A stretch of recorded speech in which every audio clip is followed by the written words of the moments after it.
सर्वांना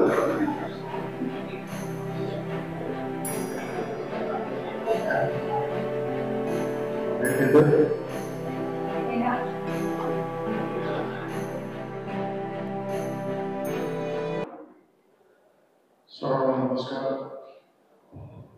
मुंबई मराठी पत्रकार संघाच्या फोरममध्ये मी पहिल्यांदा केव्हा आल्याचा विचार करत होतो. विद्यार्थी दशेमध्ये विद्यार्थी चळवळीत काम करत असताना अखिल भारतीय विद्यार्थी परिषदेचा कार्यकर्ता म्हणून काही पत्रकारांना आपलं निवेदन द्यायला, त्यावेळेच्या केलेल्या आंदोलनाची माहिती द्यायला, आणि त्यावेळेला जी लोक भेटली ती सगळी डोळ्यासमोर माझ्या येत आहेत. आणि तेव्हापासून म्हणजे अगदी प्रिसाइजली सांगायचं झालं तर 1990-91 पासून माझा मुंबई मराठी पत्रकार संघ आणि या सगळ्या सहकार्याशी माझा संबंध संपर्क राहिला. आणि त्यामुळे चव्हाण ज्या वेळेला निमंत्रण दिलं की असा आमचा वार्तालाप होतो, पण मी म्हटलं अरे मी नक्की येईल. आणि त्यामुळे मी आलो याचा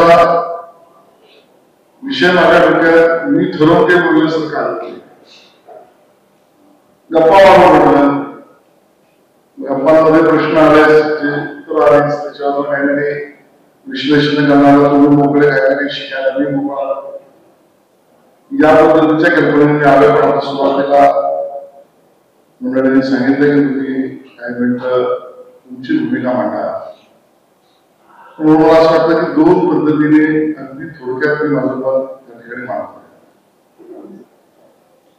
आणि ते म्हणजे की मी सरकारचाही भाग आहे, सांस्कृतिक कार्य, माहिती तंत्रज्ञान आणि मुंबई उपनगराचा पालकमंत्री म्हणून आणि भारतीय जनता पक्षाच्या कोर कमिटीचा सदस्य, प्रदेश कोर कमिटीचा प्रमुख सदस्य म्हणून संघटनेचं सुद्धा काम माझं आयुष्यात बराचसा काळ संघटनेच्याच कामात गेलेलं आहे. आणि दोन्हीचं जे काही ठळक मुद्दे जे मला मांडता वाटतात ते मी या ठिकाणी मांडतो. विकसित महाराष्ट्र 2047 ही भूमिका घेऊन आमचं सरकार आता कामाला सुरुवात केली. कामाची गती शपथ घेतल्यापासून होतीच, या अगोदरची कामं पुढे करणं आलंच. पण ज्यावेळेला विकसित भारत एक माननीय प्रधानमंत्री नरेंद्र मोदीजींनी देशासमोर नीती आयोगाच्या माध्यमातून काही वरिष्ठ पत्रकार, काही बुद्धिमान, काही चळवळी असलेले लोक, युवा, युवती, शेतकरी, माता भगिनी, सर्व स्टेक होल्डर्सना एकत्र घेऊन श्रमिक, कष्टकरी भारत जेव्हा 100 वर्ष पूर्ण करेल तेव्हा 2047 ला भारत कसा असला पाहिजे या संदर्भामध्ये एक चळवळ, एक सत्ता साथ, सत्ता विकास, सत्ता प्रयास, सत्ता विश्वास या स्वरूपात भारताने स्वप्न काय करावे, त्याचे टप्पे काय असावे, त्याचे शॉर्ट टर्म आणि लॉंग टर्म धोरणात्मक प्रत्यक्ष कारवाईचे कायद्याअंतर्गत आणि अन्यथा या संबंधातली चर्चा केंद्र सरकारने केली. त्याच आधारावर महाराष्ट्र सरकारने महाराष्ट्र विजन महाराष्ट्र 2047 2047 आणि प्रत्येक विभागाच्या बाबतीमध्ये त्या विभागात बैठका झाल्या, सचिव स्तरावर बैठका झाल्या, उपसचिव स्तरावर बैठका झाल्या, जनतेत हरकती सूचना सुद्धा घेतल्या, हरकतीपेक्षा सूचनाच, आणि त्या सूचनांच्या आधारावर काही विषय समोर आले, काही सर्वेक्षणावर मतं मांडली, काही स्टेक होल्डरची मीटिंग करायला. आता एक प्रारूप त्याचं बनलं, 2 कॅबिनेट आहेत, त्या प्रारूपाला मान्यता दिली. त्या आधारावर सांस्कृतिक कार्य मंत्रालय आणि माहिती तंत्रज्ञान विभाग यांनी सुद्धा आपापले ठळक त्यातला असलेला आपली सहभागी आहे या शेवटचे निर्णय केले. आणि अगदीच ठळक सांगायचं झालं तर आमचा येणाऱ्या काळात हा प्रयत्न आहे सार्वजनिक आणि खाजगी भागीदारीचा सुद्धा तो करावा. तो म्हणजे मुंबई जवळ अटल सेतू पार केल्यानंतर जिथे एज्युकेशन सिटी, जिथे स्पोर्ट्स सिटी, जिथे AI सिटी, या सगळ्या गोष्टी येणाऱ्या त्या भागामध्ये ज्याला आपण लास्ट वेगासमध्ये स्पियर म्हणतो, स्पियर तो एक्सपिरियन्स सेंटर, जे जग तिथे पाहायला जातं या स्वरूपाचा, आणि कदाचित मी पहिल्यांदाच आपल्या आजच्या कार्यक्रमामध्ये याचा उल्लेख करतोय. असं खूप मोठ्या गुंतवणुकीचं केंद्र बनेल, सांस्कृतिक केंद्र बनेल, एखाद्या कलात्मक गोष्टींचं केंद्र बनेल, जगभरातल्या कलाकारांना, भारतातल्या कलाकारांना, महाराष्ट्रातल्या कलाकारांना ग्रँड स्केलवर आणि त्याबरोबर टेक्नॉलॉजिकली जे एक्सपिरियन्सेस घ्यायचे असतात, आता 5G आहे, 3D आहे, AI आहे, या सगळ्याची अनुभूती घेण्यासाठीचा एक असं स्पियर त्या ठिकाणी करण्याचे येणार आम्ही ठरवल्या, त्यासाठीची प्रक्रिया सुरू आहे. मला आवडून उल्लेख करायचं की महाराष्ट्र आपला इतका समृद्ध आणि संपन्न आहे, पण आपल्या महाराष्ट्राकडे संपन्नतेबरोबर जगाला दाखवणाऱ्या इतक्या गोष्टी आहेत. म्हणजे किती चित्रकारांची नावं, त्या चित्रकारांपासून, शिल्पकारांपासून, पाककलेपासून, वस्त्रकलेपासून, नृत्यकलेपासून, वास्तुकलेपर्यंत सगळ्या जगासमोर मांडणाऱ्या गोष्टी आपल्याकडे आहेत, मांडण्यासारखं आपल्याकडे, पण स्वतःच्या राज्याच्या मालकीचं संग्रह आणले नाही. आम्ही हा टप्पा पुढे गेलो. आमचं सरकार आलं, मंत्री झाल्यानंतर बाबा कॉम्प्लेक्स मध्ये ज्यावर जवळजवळ 8 लाख कन्स्ट्रक्शन करता येईल असा भूखंड हा तसा सरकारी जागातून गेला होता. धन्यवाद की त्या सगळ्या प्रक्रियेत त्यांनी घेतलेल्या धाडसी निर्णयाने भूमिकेमुळे तो भूखंड आला, त्याच्यावरचं आरक्षण बदललं म्हणजे संग्रहालयासाठी पुरं, नंतर त्याच्यावर बदल राहणार नाही. आणि संग्रहालयासाठीचं आरक्षण करून त्यावर झोनल एफएस आहे, जवळचा एफएस आपलं रेल्वे मेट्रो रेल्वेचं स्टेशन आहे, त्यामुळे अशा स्वरूपात पीएमसी इमारतीला करून त्याचं डिझाईन फायनलायझेशन चालू आहे. आणि येणाऱ्या काळात राज्याचं स्वतःचं एक संग्रहालय. तिसरा मुद्दा ठळकपणे सांगायचा झाला तर आपल्याकडे 14 कोटीच्या वर अशी दस्तावेज आहेत ज्याचं मूल्य अमूल्य आहे. ती वेगवेगळ्या दप्तरामधली, इंग्रज काढणे छत्रपती शिवाजी महाराजांच्या मोडी लिपीतल्या पत्रापासूनचे ऐतिहासिक आहे, धार्मिक आहे, सांस्कृतिक आहे, सामाजिक आहे, सर्वात आहे.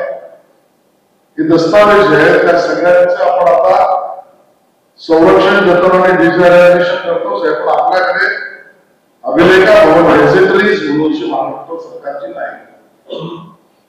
त्यासाठी बीकेसीवर 5 लाख कोटीचं कन्स्ट्रक्शन करतोय असा दुसरा प्रकल्प मिळवला. त्याच्यावर त्यासाठीचं आवश्यक आरक्षण करून त्याच्यावर सुद्धा पीएमसी अपॉइंट करून त्याचं बजेटिंग चालू आहे. मोठ्या प्रमाणात खजिना ज्याला आपण बौद्धिक खजिना आणि इतिहास संशोधकांसाठीचा खजिना आपण येणाऱ्या काळात त्या अभिलेखा भवनमधून गॅझेटरीज भवनातून जगाला दिलं जाणार. त्याचं भूमिपूजन 6 महिन्यात आपण करू. इथपर्यंतची पावलं आपण पुढे टाकले. आपल्या सगळ्यांना आनंद वाटेल, अभिमान वाटेल असा आपल्या छत्रपती शिवाजी महाराजांचे 12 किल्ले, 11 जाते महाराष्ट्रातले, एक त्यातला जिंजीचा, हा अख्खी लढाई म्हणजे ती लढाईच असते, बौद्धिक लढाई. असं म्हटलं तर चुकीचं होणार नाही. काही जे युनेस्कोच्या ऍडवायझरी कमिटीवर बसलेले आयकोमॉसमधले सदस्य यांच्याशी वांशिक किंवा त्याला रंगाची लढाई म्हणतो आपण, ती लढाई. पण या सगळ्या केंद्र सरकार आणि माननीय मोदीजींचे आपण धन्यवाद व्यक्त करू की त्या सगळ्या हा प्रस्ताव देशातून आपला, प्रत्येक राज्याचे प्रस्ताव असतात, त्याला प्राथमिकता देऊन तो आपण गेला 21 देशांच्या समोर मंजुरी करताना त्यासाठी लागणारा मूल्य आपल्याकडे वैश्विक अद्वितीय मूल्य तर होतच, पण त्याबरोबर लागणारा डिप्लोमॅटिक चॅनल्स आहे, सगळ्यांना आपण ते बारा केले आणि त्याचा आता संवर्धन जतन सुशोभीकरणाचा कार्यक्रम, त्याचं धोरण आपण फायनलाइज करतोय. ही आपण त्या ठिकाणी यशस्वी करू शकतो. आज मुद्दावर या ठिकाणी उल्लेख करायचा आहे की संविधान दिवसाला, हाही पहिल्यांदाच उल्लेख करतो होते, संविधान दिवसाच्या दिवशी युनेस्कोच्या पॅरिसच्या कार्यालयामध्ये आपल्या सरकारच्या वतीने, महाराष्ट्र सरकारच्या वतीने, केंद्र सरकारच्या साह्याने आपले तिकडचे जे दूत आहेत युनेस्कोतले भारताचे, त्यांच्या पुढाकाराने माझ्या विभागातून केलेल्या प्रयत्नातून परमपूज्य भारतरत्न डॉक्टर बाबासाहेब आंबेडकर यांच्या श्रद्धांजली पुतळा हा वर्ल्ड युनेस्कोच्या कार्यालयात समारंभपूर्वक लागणार आहे. यापर्यंत सुद्धा त्यामुळे अशा बऱ्याच गोष्टी या सांगण्यासारख्या आहेत. मला तुमच्याकडे दृष्टीने थोडं रिपीटेड करतो. संघटनेच्या जीवावरच निवडणुकीला आम्ही सामोरे गेलो आहोत. आजच सकाळी सलग 3 तास माननीय देवेंद्रजी, माननीय रवींद्र चव्हाणजी, माननीय बावनकुळे आणि सगळेच ज्यांच्याकडे विविध निवडणुकांच्या कोर कमिटीची जबाबदारी आम्ही सगळे बसलो होतो. जिल्हा परिषदा, नगरपंचायती, नगरपालिका या विषयामधल्या आता नगर परिषदांच्या निवडणुकीच्या बाबतीतला सेंट्रली आम्ही केलेला सर्वे, स्थानिक त्या ठिकाणी नगर परिषद स्तरावर त्या जिल्ह्यात आमच्या त्यांनी केलेला सर्वे, उमेदवारांचा अर्ज, त्याची छाननी, त्याच्यावरचा संघटनात्मक शेरा, संघटनेच्या बैठका, बरोबरीने फॉर्म भरण्याच्या बाबतीतला डेमो, अशा सगळ्या गोष्टी पूर्ण करून आता 13 तारखेपासून अर्ज दाखल करून आम्ही निवडणुकांमध्ये उतरत आहोत. आणि मला असं वाटतं की 2 तारखेला मतदान आहे, 3 तारखेला निकाल आहे.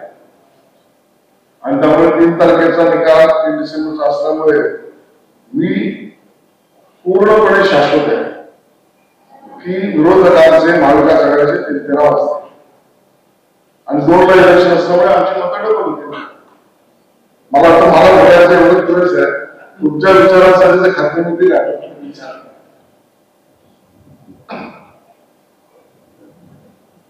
आणि काही विचारण्यासारखं नसेल तर मी सांगितलंच इन्फ्लुएन्स नाही का होणार. बरं, कुठली निवडणूक हो किंवा कुठल्या बातमीचा परिणाम निवडणुकाचा होईलच. आणि त्यामुळे निवडणुकांमध्ये मतदारांचा हा महत्वाचा असतो. मतदार हा आपल्याकडे सगळ्यात विचार आहे. आमचा मतदार, मतदान केंद्र, मतदान यंत्र आणि मतदार यादी याच्या भरोसे आहे. आणि त्यामुळे त्या सगळ्यांच्या रचनेतून मतदार व्यक्ती काम करतो. आता राज आणि उद्धव ठाकरे एकत्र येणार तर मुंबईमध्ये आणि गेली काही वर्ष असं हे होतं, चित्र होतं की राज आणि उद्धव एकत्र मराठी माणसासाठी येतील किंवा यावं असं खूप चर्चा होती. आता ते आले तर त्याचा कितपत परिणाम होईल आपल्या कुटुंब एकत्र आल्या, त्या दोघांचं कुटुंब एकत्र आलं, कुणाचंच कुणाचे तर त्याच्यात आम्ही प्रश्न उपस्थित करावे असे आम्ही आणि काय की मग पहिल्यापासून ते एकत्र राहिले असते, राजमार्ग पहिल्यापासून ते एकत्र राहिले नाही याचं कारण दुर्दस्तात आहे. ते पहिल्यापासून एकत्र न राहता पुन्हा एकत्र आले त्याचं कारण आता कळेल. आणि मला असं वाटतं कुटुंबाला आम्हाला प्रतिक्रिया द्यायची नाही. राहता विषय निवडणुकात एकत्र येते की नाही अजून निश्चित केले. अजून तर माझ्या वर्तमानपत्रातील किंवा दूरचित्रवाहिनीवरच्या मित्रांना इतकी घाई लागली की तरी जाणू शकते. तर अर्थात त्या अनावसनाला त्याला पावली करू द्या आणि त्याच्यानंतर प्रतिक्रिया अधिक वेळ सोयीचं पडेल. पण मी एवढं नक्कीच सांगेन, जर तो येणार असतील असं धरून तुम्ही मला प्रश्न विचारत असाल तर त्यांचं एकत्र येणं हे निवडणुका आहे का नाही याचं उत्तर त्यांना द्यावं लागेल. आणि ते जर येणार असतील याच्यावर खरं पाहिलं तर त्याचा निघणारा निष्कर्ष आहे की भारतीय जनता पार्टीने महायुतीची भीती म्हणून त्याला एकत्र यायला लागलाय. हा मोठा निष्कर्ष निघू शकतो, त्याला एकत्र येऊ द्या.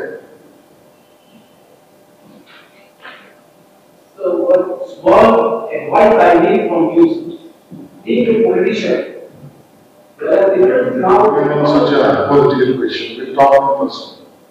So there is one more thing I would like to clarify. We are having a foreign minister also, sir. Sorry? Foreign minister. The person in charge looking after foreign people actually. But now that thing also doesn't work properly, sir. There was a lot of things we were wrong in Kashmir.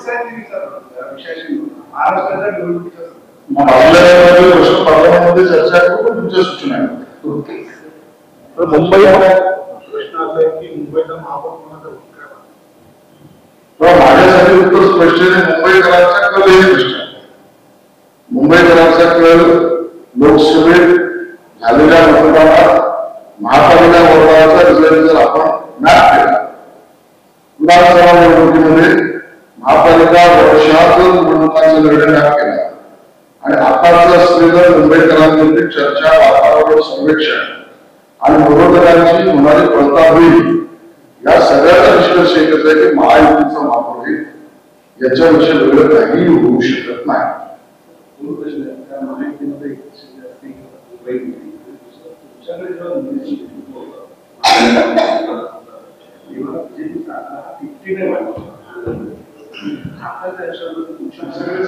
Bharatiya Janata पक्ष एकनाथ शिंदेच्या नेतृत्वातील मूळ शिवसेना आहे. राष्ट्रवादी काँग्रेस अजितदादा पवारांच्या नेतृत्वात आहे. रामदास आठवलेजींचा पक्ष आहे. अन्य पक्ष आमच्या बरोबर सहकारी पक्ष महायुती सगळेच आहे. आम्ही स्वतंत्र लढलो याचं कारण उद्धव ठाकरेंचा अहंकार. ते अजूनही एनएससी वेळेवरची सभा असतात. मी महायुतीत सडलो असं राज्यातल्या सत्तेचा फायदा घेऊन ते बोलले होते. राज्यातल्या सत्तेत बसून केंद्रातल्या सत्तेचा वाटा करून महापालिकेच्या युतीमध्ये सडलो असं त्यांनी म्हटलं आणि त्यांनी बाया उघडवल्या. मुंबईत फटका दिला. भाजपचा म्हणजे भाजपची वाढलेली पद्धत खरं तर माझी कधी कधी हे शल्य मराठी पत्रकारांना या गोष्टीचं विश्लेषण अजून केलं तर बरं झालं असतं असं माझं मत आहे. 100च्या वर असलेली उद्धवजींचा पक्ष 2017 मध्ये 84 वर आला. त्यांचा आलेख हा उतरता आणि 32 भारतीय जनता पक्ष 82 वर गेला. या आलेखाचं मूल्यमापन करण्याऐवजी त्यांचा वापर झाला याच्यावर ती आम्ही चौकीदाराची भूमिका घेतली. देवेंद्रजींनी स्वतः सांगितलं किंवा त्यावेळेला मित्रपक्षाशी आणि मित्रासंवाद वाढलो. त्यामुळे कुठलंही बहुमत नसतानाही त्यांनी 5 वर्ष त्या ठिकाणी महापालिकेत बसले. मला असं वाटतं उद्धवजींचा पक्ष त्यांच्यामध्ये येणारे सगळे पक्ष यांना जवळ 50-55चा आकडा प्राप्त येणार नाही.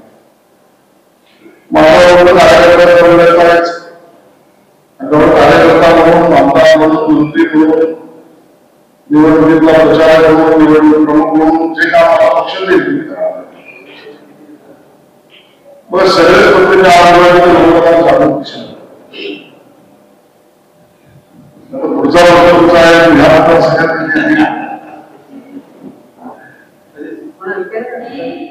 बॉम्बेचं मुंबई होऊन 25 वर्ष होऊन गेली पण आजही बॉम्बे हायकोर्ट असं लिहिलं जातं आणि त्याप्रमाणे औरंगाबाद खंडपीठ ते अजून औरंगाबाद खंडपीठ आहे. आता सरकारने एखादा निर्णय घेऊन शहराला बदल झाल्यानंतर संविधानाप्रमाणे न्याय फक्त स्वतंत्र आहे, स्वायत्त आहे. त्यामुळे सुप्रसिद्ध निर्णय घेण्याचा अधिकार काय नाही.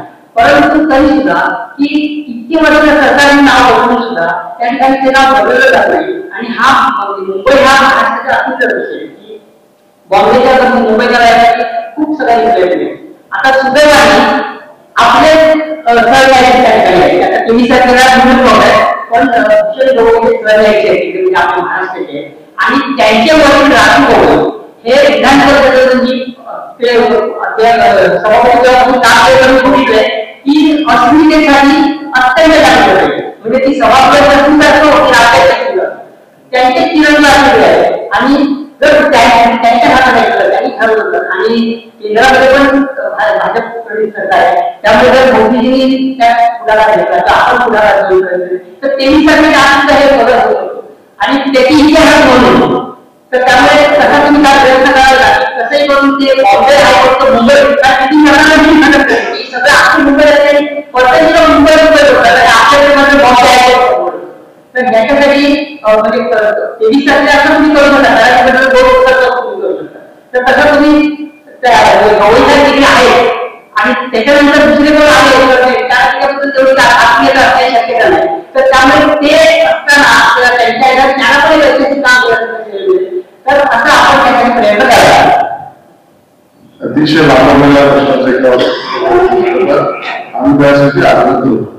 नाही आग्रह करायला राज्य बॉम्बेचं मुंबई सुद्धा याचा सगळा प्रयत्न लोकसभेमध्ये राम नाईकांनी केला, भाजपने केला.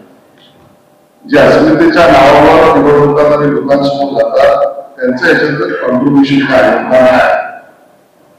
हे त्यांनी गंभीर स्पष्ट केलं.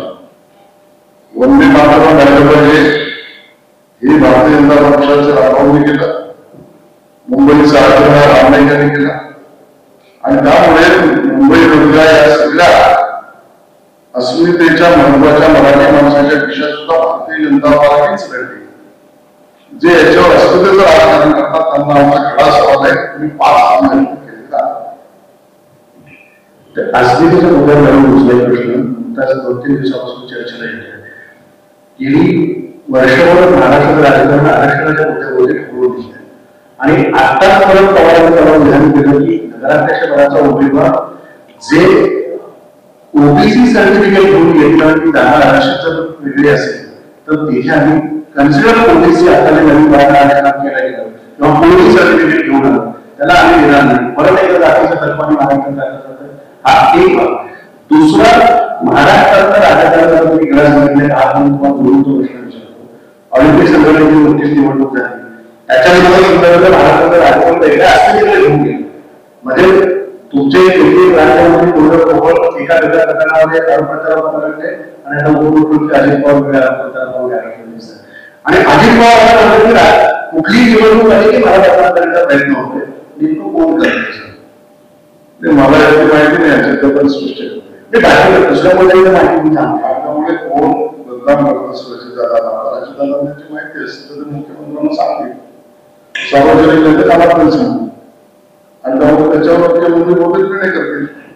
आता याला जातीच्या बाबतीतल्या आधारावर राजकारण हे खरंच आहे की आपल्याला प्रगल्भ महाराष्ट्राला, पुरोगामी महाराष्ट्राला, पुढे जाणाऱ्या विकसनशील महाराष्ट्राला याचा विचार करावा लागेल.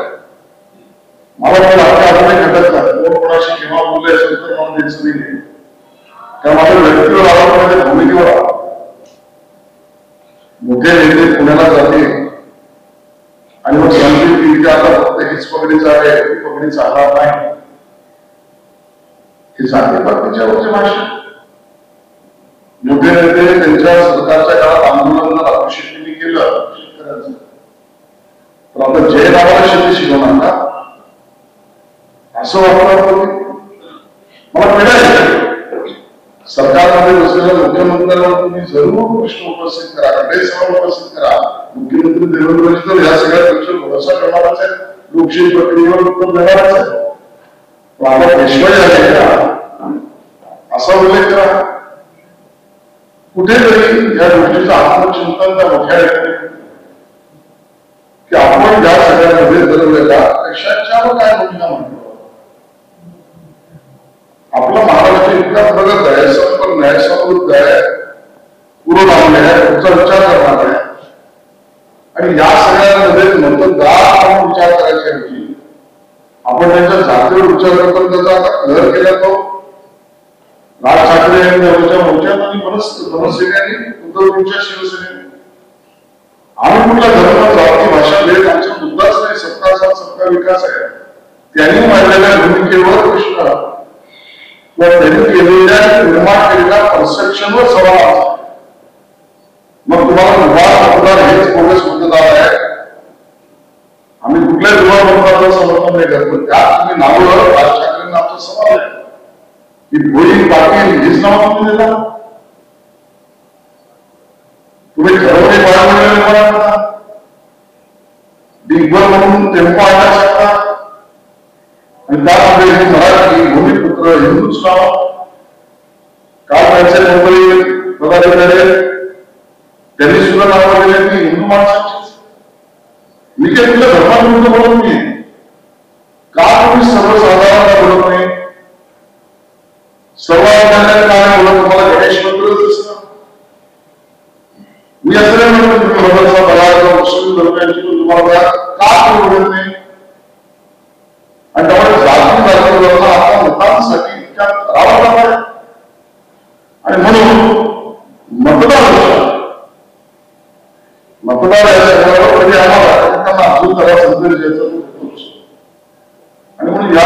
जातीच्या राजकारणाच्या बाबतीत कोणी असेल आत्मचिंतन त्या ठिकाणी करावं आणि मतदारांनी त्याला करायचं असं म्हणतो. काल त्या संदीप देशपांडेंनी असाही एक आरोप केला की भाजपला परप्रांतीय महापौर करायचंय म्हणून हे. मग मी त्यांना सवाल विचारतो, राज ठाकरेंना मुसलमान महापौर करायचं का? भाजप मला की मनसेला आणि उभाटा सेनेला विशिष्ट दर्जाचा अल्पसंख्याक मुस्लिम महापौर करायचा आहे म्हणून ते दुबार मुस्लिम मतदारांची नावं सांगत नाही. एवढा हिंदू द्वेष करणारा राज ठाकरेंचं उत्तर देत उदाहरणार्थ उत्तर त्यांनी पण त्यांच्या बरोबर विचारली पण हिंदू नाव काय. मग तुम्ही तुष्टीकरण करताय, तुमच्या भाषेत सांगायचं चाचणी करताय का हिंदूंची चाचणी करताय. मग तुमचा प्रवास हिंदू आहे. तुम्ही पहिल्यांदा बिहारी मतदारांबरोबर बोला, माणसाबरोबर उत्तर भारतीय माणसाबरोबरच्या विरोधात बोलला, हिंदी भाषिकांच्या विरोधात बोलला, तर जैनांच्या विरोधात बोलला, गुजरातांच्या विरोधात बोलला, आता भूमिपुत्रांच्या विरोधात बोलताय. आणि त्यामुळे हे तुष्टीकरण आहे एवढं जाणवत राज ठाकरेंचा जो उल्लेख आला होता की भाजपमध्ये आशिष शिलावे असं नाव होतं की ज्याला राज ठाकरेंच्या निवासस्थानी ग्रीन ऍक्सेस होता. नेमकं कुठे काय बोलणं झालं ते विधानसभेच्या इलेक्शनमध्ये भाजपाने राज ठाकरेंच्या मुलाला जाहीर पाठिंबा दिला होता कशी होती, कुठे काय दिसत झालं. तुम्हाला इव्हन आऊट माहिती राज ठाकरेंच्या सगळ्यात जवळ बीजेपी कोणी असेल तर आशिष शिलावे यांची मतदारांची भावना आहे. कुठे नेमके राज ठाकरे दिसेल बिनस वगैरे काही नाही. ज्याचा त्याचा आपला धर्म, ज्याचा त्याचा आपला पक्ष, ज्याची त्याची आपली मागणी. माझ्या दृष्टीने त्यांना मित्र मानलं, त्यांच्या समर्थन दिलं पाहिजे. मी काय म्हणले आम्ही ठाकरे यांना समर्थन दिलं. सार्वजनिक बोललो, माझ्या ज्या काही भूमिका आहेत सार्वजनिकरित्या आणि ठाकरे यांना जिंकून येण्यासाठी मी घेतल्या. त्यांना आता माझ्या मित्रता दिसत नसेल त्यांचा प्रश्न. मी तर मित्रासारखा वागतो. मला लक्षात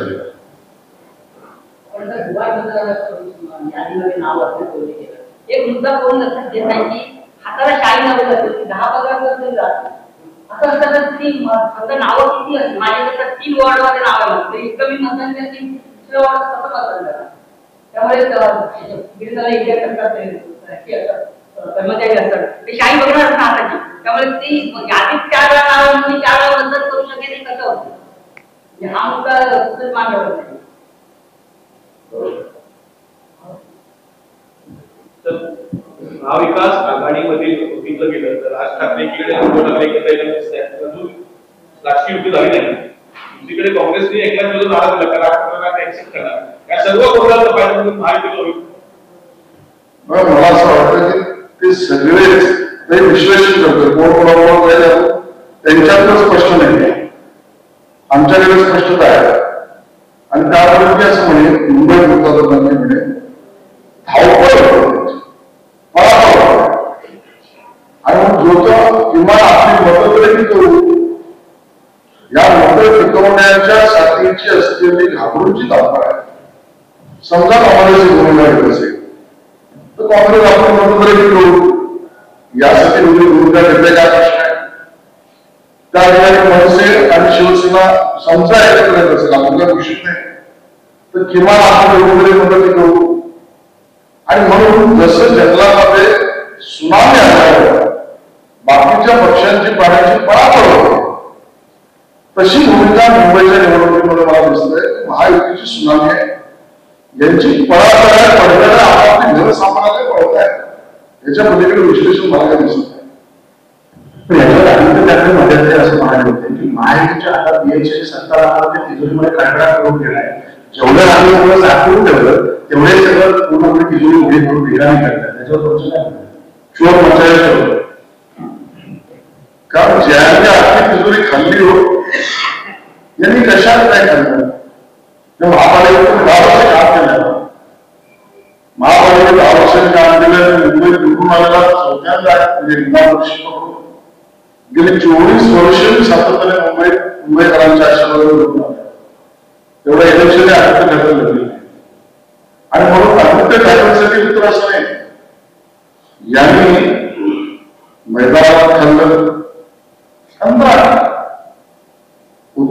ठरलं, प्राणी संग्रहालय ठरलं, नाले सफाईत ठरलं, डांबरीकरणाच्या डांबरात ठरलं, कुठला विषय संपायचा नाही.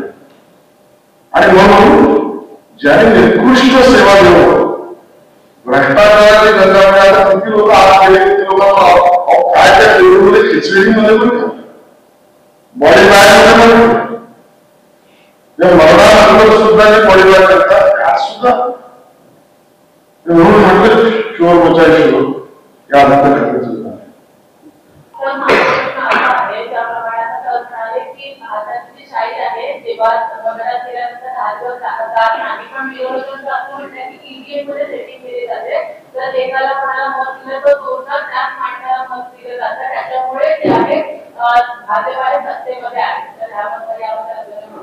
मग लोकसभेला तुम्हाला बघा कशा आल्या,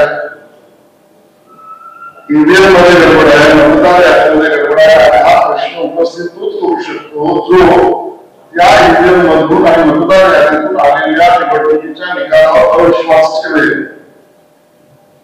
तुमचा अविश्वास असेल तर माझा थेट सवाल आहे, शिवसेना उभाटा, काँग्रेस, राष्ट्रवादी काँग्रेस, मनसेचं नाहीच आहे, याने आपला आमदार भारताला पहिलं राजीनामा द्या आणि मग दुसऱ्याकडे बोलू लागला. या मतदान यंत्रातून ईव्हीएम मधून मतदार व्यवस्थेतून आपण निवडून आलेल्यावर हे बोल आणि समोरच्याला मतदान दिलं ते करू, ही दुसरी भूमिका आहे. आणि म्हणून यांच्या बोलण्यात तथ्य नाही, मतदाराला माहिती आहे. तेव्हा मी स्पेसिफिक प्रत्येक विषयाचं उत्तर काय दिलं.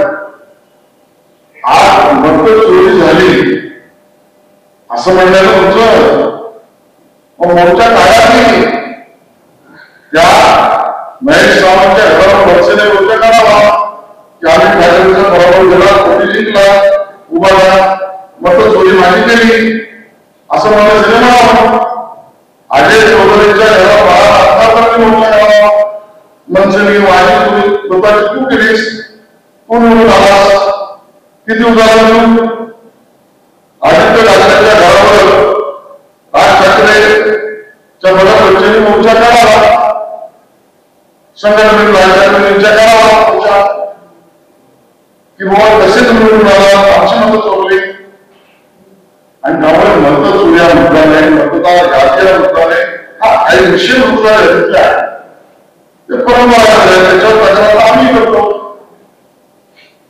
त्यातल्या निवडणुकीच्या निकालावर प्रश्नचिन्ह निर्माण करून स्वतःच्या पराभवाची अपयशाची जी गोष्ट आहे त्याच्यात घुगडी टाकता येणार नाही. मतदाराने तुमचा पराभव केला, याच्यात आत्मचिंतन केलं तर पुढे जाता तो सल्ला मी कशा करू, ही बहुत फायदा आहे. आणखी काय प्रश्न असेल तर एखादा व्हायरल करतात त्यांच्या बुद्धिमत्तेवर शंका आहे. पदोपदी अशी लोक भेटतात, लोकशाहीमध्ये सगळं पचवायचं असतं, त्या व्हायरल करणाऱ्यांच्या बुद्धिमत्तेवर शंका येते, कारण लोकांना वाटतं माहिती एकत्रितपणे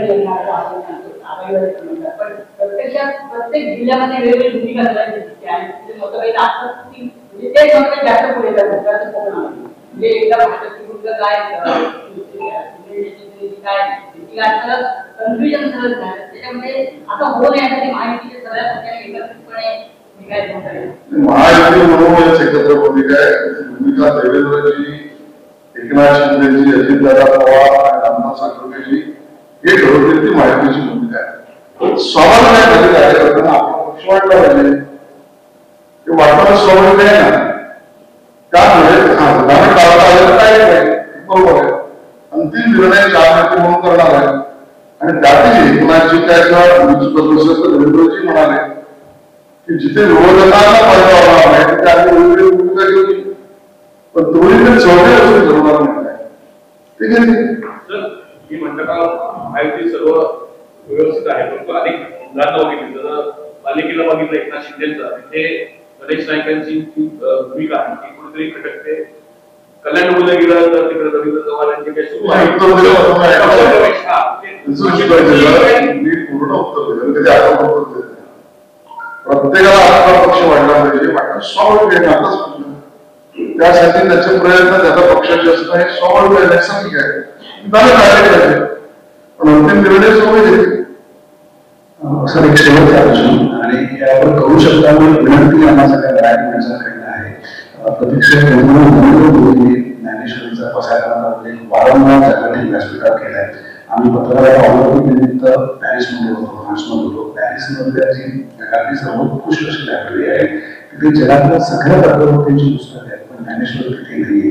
तर ज्ञानेश्वरीचं द्वीप भाषांतर करून जगभरातल्या लायब्ररीमध्ये पोहोचावं असा काही एखादा विचार करता येईल. कारण महाराष्ट्रात सरकारची मोठी म्हटली जाते आणि ज्या प्रकारात ते तत्वज्ञान जगभरात पोहोचलं पाहिजे ते पोहोचलं गेलं नाही आज त्यासाठी काही विशेष प्रयत्न करता येतील का? मला आनंद वाटला की मुंबई मराठी पत्रकार संघात मला बोलून आपण मराठी सोडून अन्य भाषात सुद्धा साहित्य निर्मिती करा असा भाषा विकासाचा मुद्दा करून मांडला. नाहीतर आम्हाला आमची भाषा मोठी करण्यासाठी अन्य भाषांवरच हल्ला करायचा.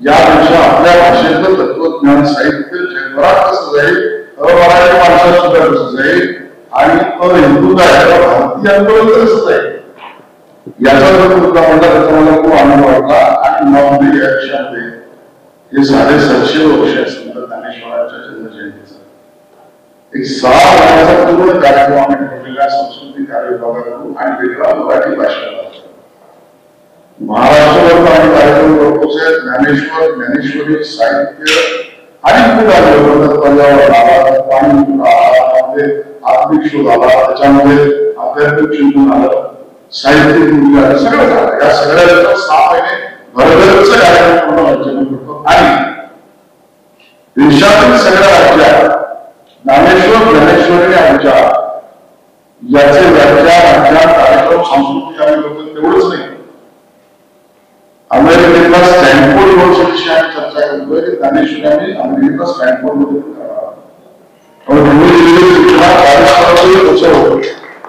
आणि मराठी भाषेतलं आमच्या भाषेतले साहित्य पोचवण्यासाठी त्या भाषेतून सुद्धा निर्मिती करू. कारण आम्हाला आमचे संत ते महानच आहे, विश्वव्यापीच आहे, पण ते समजण्यासारखे समजावणारा त्या भाषेत पोचवण्यासाठी प्रयत्न करायचा. धन्यवाद.